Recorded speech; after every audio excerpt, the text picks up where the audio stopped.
Welcome to ServiceSharp. This is a podcast all about ServiceNow. We'll be talking strategy, architecture, technology, and everything ServiceNow. This podcast is not affiliated with ServiceNow. The opinions expressed are our own. We're just people that are very passionate about the platform.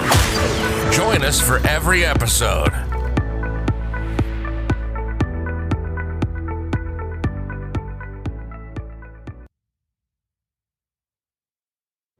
All right, we're back. This is Jason Gibson, of course, being joined still with Brent and Justin and Randy, and we're having a good time talking about Flow Designer. So Justin was just finished telling us about the REST calls and service in the Flow Designer and talking about all the capabilities that Flow Designer has. I want to move a little bit, if you don't mind, to Flow Logic. I find that the flow logic in flows versus the logic in workflow, some are similar. Obviously, you have if else, right? But I think it seems like it's more, I don't know, it's more logical for me. So you don't have the switches and those other things. You have, if, else, if, you have for each, do the following until. I mean, do these in parallel. It just seems like the terminology they used is simpler and more concise. Do you feel like that's the case, or am I, hallucinating here? I think it's worded logically. I didn't have any issue with workflow, so I don't think it's any better or worse than workflow. It does have pretty little icons. Those are nice. Yeah, pretty little icons. So that does help if you need, if you're not familiar with necessarily what it's telling you, the icon might help. Right. But no, overall, it's again, if you do any programming, you already would know what they're talking about. Some of it you might actually question how exactly what it means, like dynamic flow and decision. The differences, things like that. But like, if you're not, things like joins, right? And I don't know. There's something about certain workflow steps that I always seem to have problems with, not in understanding what they do, but actually getting them to work right every time. Yeah, well, I imagine it's still a lot of that is at least the only times I've had issues with joins and workflow is when you have something that may not have both. Right. It will fit, like if you have a if that's going to prevent one of the paths from, it doesn't need to fire on this. Well, the join is going to say that's failed because that the other one never fired. So, right. There is that. I have not tried that in Flow Designer, so I don't know if they're like, if you can choose what happens when one of them just never even triggers to begin with. I've never tried any of the or the parallel things. I can't remember what else they call it in Flow Designer.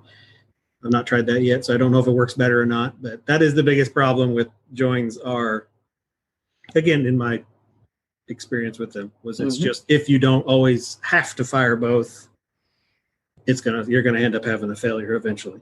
Right. Now, when this was brought out several years ago, whenever, our sales and technical person at the time kind of sold this as a no-code way of doing things, is what they called it. Because you really don't have to go in and type a lot of stuff. You just kind of drag and drop and, put some logic in there and that kind of stuff. But in the background, it's doing it for you. But that, I think, is why they started the terminology different, because they weren't expecting developers and stuff to start using this. Now it's expanded from there and it's got a lot more functionalities now than it did. But it was one of those, hey, we can give you this, and your typical admin, which I'm not downplaying any admins because they do great jobs, but an admin that has no development background can go in and create a flow in a Flow Designer because they can just follow the logics and everything. So that's kind of why the wording's that way, but it's expanded a lot more than what they expected when they first came out, I think. Yeah, to your point, I mean, even if you have developers that are working in flow, they're probably creating actions and maybe subflows, but probably just actions. And your admin would be able to consume those without having to know anything about. Yep. Because Yeah. even in the action, I can define, like the hints. So whenever you hover over my action, what am I supposed to pass again as an input? As long as the developer names it and puts good hints and documentation, then it is a lot easier for anybody to start using. I would say it's much easier than workflow, simply because workflow, it's not intuitive to me the way it works for Workflow is dragging and confusing. dropping and But and in this, it's a lot easier because like, how do I add a new one? Well, there's buttons that ask you what type of thing you would like to add. Yep.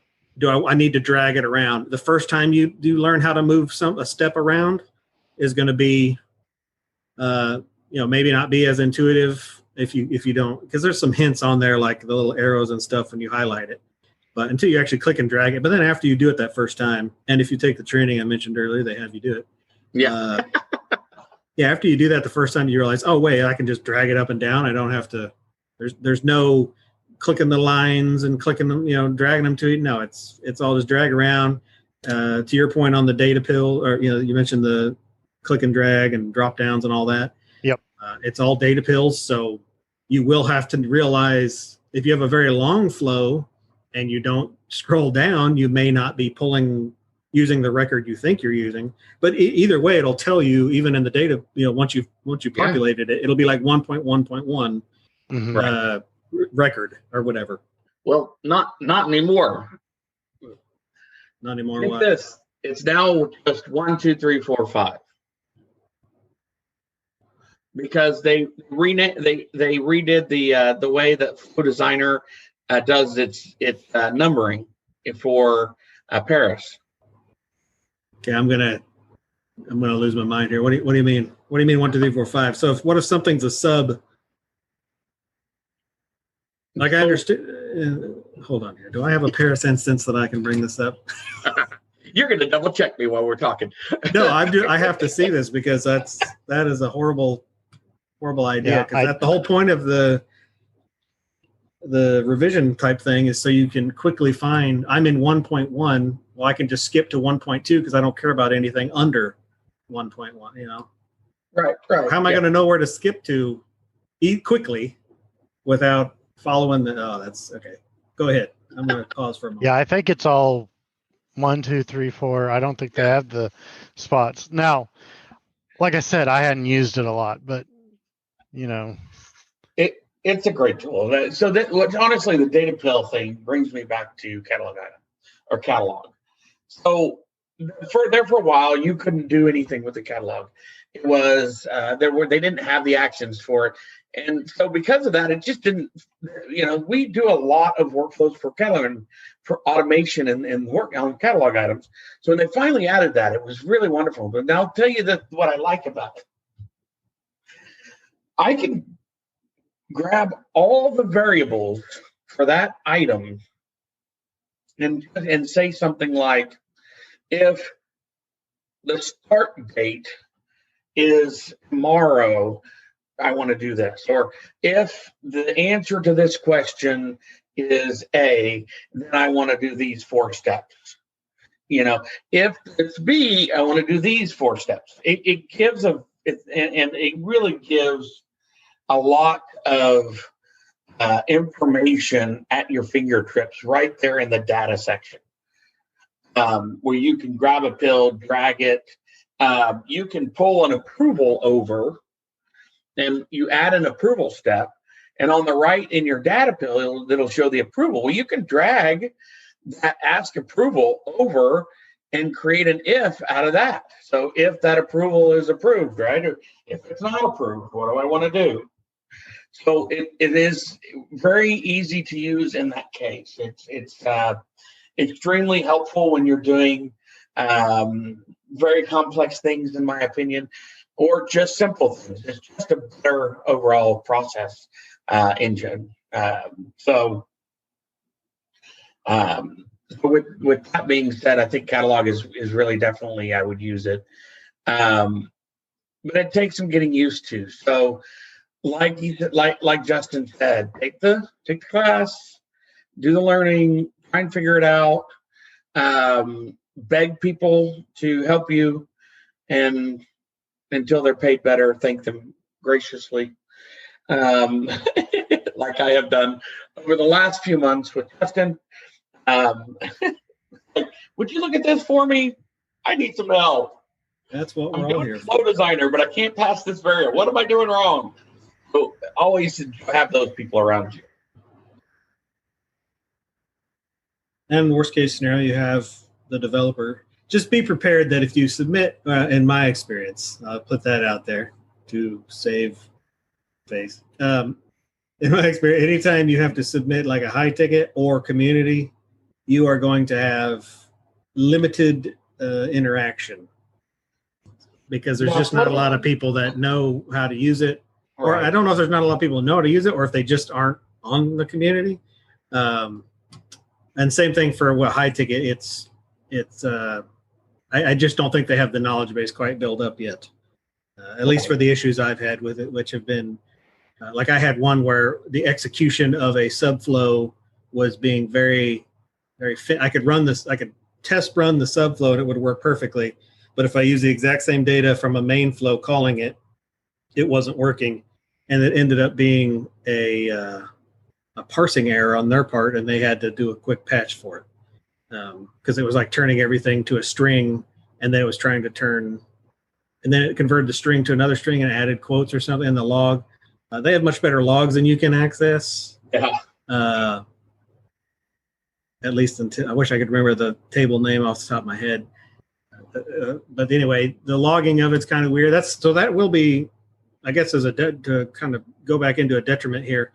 The logging is great once you figure out how to read it. So like trying to do, it's like today's flow executions, I want to say is what the navigator module is called. Trying to go in there and figure out like this flow ran, but what happened to the darn thing? You know, like how did it shows error? What does that error mean? Right. Like that sort of stuff. It is kind of weird to go through doing the whole, show me the log from that page is kind of useless. But yeah, that's why I do a lot of logging, is so that I can figure out what the last thing to successfully run and maybe what the variables were that I'm going to be using soon. You just log all sorts of stuff. Yeah, and that's actually pretty nice that they have an action that's in there for logging. Yeah, it's literally click it and type in what you want it to say, maybe drag a data pill over, and then move on to the next line. There's no coding or anything. It's very, very quick to add log entries, which is very nice. It is. I was going to look something up. I'm trying to remember what I was going to do. Is this something that we're going to be talking about at the expo? Yeah, we will have a little bit of information at the expo for, and we'll be talking about it in the expo. So perhaps we should say a few things about the expo. Yeah, we have an expo coming up. That's going to be a lot of fun. I want come join us, everybody. Like literally everybody, please come join us. It's online, and we'll send out some information. April 9th. In the links. It is April 9th. It is, there's a lot of sessions and some keynotes and a lot of fun stuff. So check it out. It's going to be all about, or mostly about ServiceNow. Don't we also have an ITIL expert as well, right? Yeah, we have an ITIL ITSM expert that's coming in. We have some other speakers we're lining up. It's going to have speakers. It's going to have interactive sessions. It's going to have networking. So it's going to be a fun day. Yeah. Oh yeah. We've got some great topics to go over too. I think you'll like a lot of them, and they're a lot deeper than we can go on this type of communication. On a podcast, we actually will get into doing some stuff. So that'll be a lot of fun. And Justin can show us how his expert skills. Yes, we're all experts. Good I love it. And I will tell Kathy next time I see her that I called you the expert this time. I appreciate that. No, it's to finish out the flow designer thing. My final thoughts on it, or whatever. I'm going to transition, assuming we're done talking about everything else. It is not like some crazy huge upgrade in terms of functionality to workflow. So if we're not trying to say don't use workflow. If you're comfortable, I don't know if they're sunsetting it. I have no idea if they, like, I think the first session I was ever in on it many years ago, they were acting like it was going to be the thing that replaced workflow, but I've never seen anything official that they are going to do that. So I wouldn't say you need to drop everything with workflow. If that's what you use and you're comfortable with it, the people doing it, they're not any less skilled or anything like that. It's just Flow Designer is a new way to do it, new-ish. It has grown significantly. And next time we talk to the guys over at ServiceNow, we got to ask them. My understanding is we're putting our effort into Flow Designer, but workflow is not going away.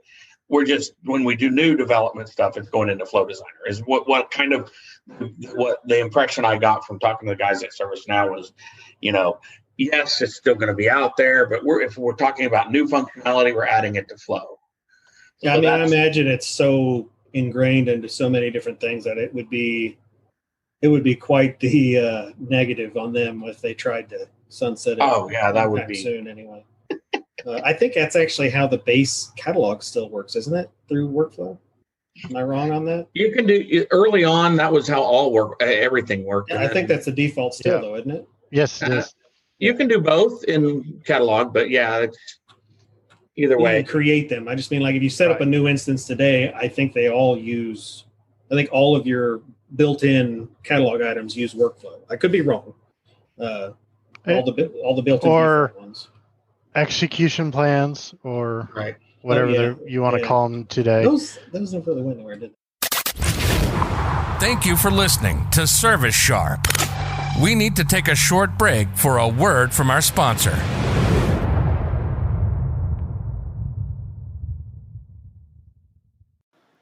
This podcast was made with Anchor. Anchor is the easiest way to create and publish your podcast.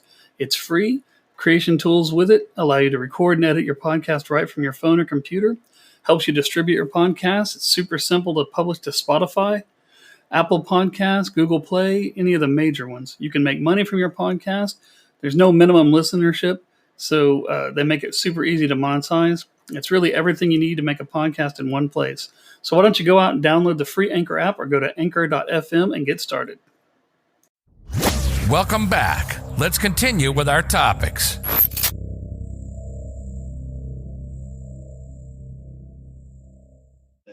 Those are. I mean, getting rid of workflow still exist, but yeah.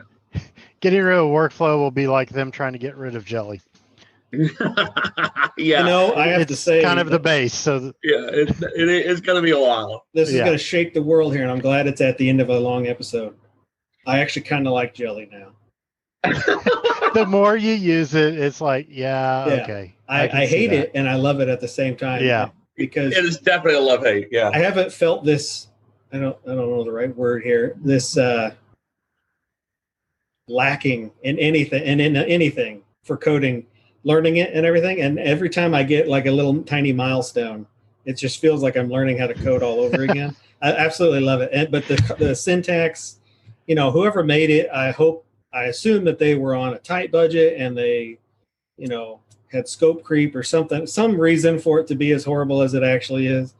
But I tell you what, once you start actually getting those tiny little wins, it really does feel like I'm, my hello world type thing with jelly. It's amazing. Yep. It's good for you to use it a lot because it increases your empathy when talking to me. Well, I have a feeling that that'd be too wrong. Anyway, I will say though that nobody knows Chuck Tomasi, I'm sure, but Chuck Tomasi, one of his first episode was on jelly. That was his first episode for the Tech Now guys, was on jelly because nobody knew how to do it. Yeah, I mean they're so again, and then once you figure out one thing, like for me, it was, I don't even know how many hours I fiddled with it, and trying to copy and paste things from examples I found out there, which were not a whole lot of, but the ones I could find. Also trying to dig in through UI pages. Anyone trying to learn, by the way, Jelly, that is again, this is hidden at the end of an episode that has nothing to do with it. But anyway, Jelly, look through UI pages because so many of the built-in ServiceNow ones have tons of really good examples in the UI pages. It does. It works. And I found a online Jelly cheat sheet that I use that someone wrote. And I have like 3 of them merged in together, but yeah. Yeah. Well, the one I found kind of was about ServiceNow also, so it was really weird, but it helped me a lot too. Did you watch the 3-part episode of Jelly from Chuck Tomasi? Did you see that? No, I don't have time to watch other things, so no, I haven't been doing that lately. Or ever. I have not seen anything Chuck has done for many years. Yes. Oh, really? Yeah. So I did the episode 1, 2, and 3 of that was one of my first introductions to scripting in ServiceNow back 7 years ago. So good time. Has it been 7 years? Yeah. Wow. 6 something. Yeah. Seems like last month. Okay. I know, right? I feel like it's been so much longer. I don't know how I feel about Every time he calls me, it adds a year to the time we've been. No. every year. So, real quick, we're gonna go over some questions that we found we were getting consistently, or that we found on the community that were really good questions. I thought that was going to be next week's episode. Yeah, this will be multiple episodes. Yeah, Yes. this will be multiple episodes. Yeah. Not to be the bearer of bad news for the wonderful people listening, but you're going to have to click stay tuned next. next week. Same bat time, same bat channel. Except we're not consistent at all, but we're going to try to get better. We're trying to get better, yeah. We're going to try to get better at that. Yeah. So resources Well, for Flow Designer are documentation on ServiceNow and your own instance digging through the pre-built Flow Designer flows, because there's not, and I guess maybe check the Chuck thing that Jason's talking about to see if he's done any on Flow Designer. There is not any major things that I have seen that really walk through too much. Maybe we throw something similar to that in one of our future guides that we've done like similar in the past. But anyway, Flow Designer, it's good stuff. I highly recommend you have someone learn it. It's embarrassing to have the phone go off like that. I highly recommend you have somebody look into it if you're not currently using it, because it is really, really a great tool for other people to be able to read the code that people are doing. So, sure. All right. Well, do you have any final thoughts on Flow Designer, Jason? I think I covered all the thoughts that I had. I don't think I have any more thoughts. Okay. Glad I asked. Can you tell us what Flow Designer is? Yes. We figured out what Flow Designer is. Thank you for the clarification of all of this. Yeah. No, guys, but really, I appreciate it. A lot of people don't know anything about Flow Designer. They don't know. On that thought, if anyone listening has a specific, I don't want to necessarily say like a specific problem you're having, but if you have a request for example workflow Flow Designer, maybe features or how you do something, or maybe like a general walkthrough or something, any particulars you would like to know about Flow Designer, feel free to reach out to us. I assume there's the link somewhere in the description or title or something for you to contact us. But email and LinkedIn will be in the description.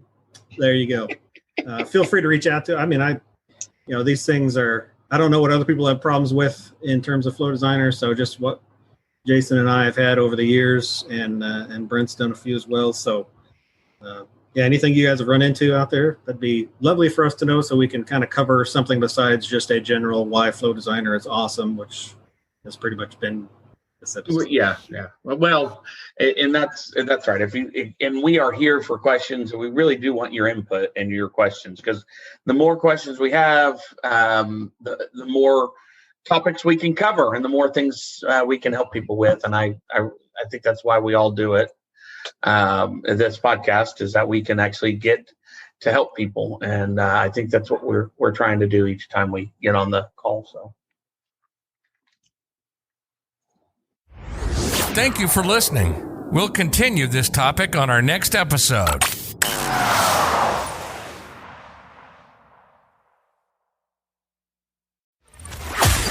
We want to thank our flagship sponsor for this show, the Sharpstone Group, LLC. Sharpstone is your source for all of your ServiceNow needs. Implementation, development, administration, strategy, and architecture. Contact the Sharpstone Group today at info@sharpstonegroup.com or 405-594-0100. We'd love to answer your questions or have you on the show. Contact us at ServiceSharp@sharpstonegroup.com or find our LinkedIn info in the notes. Additional sponsorship opportunities are available.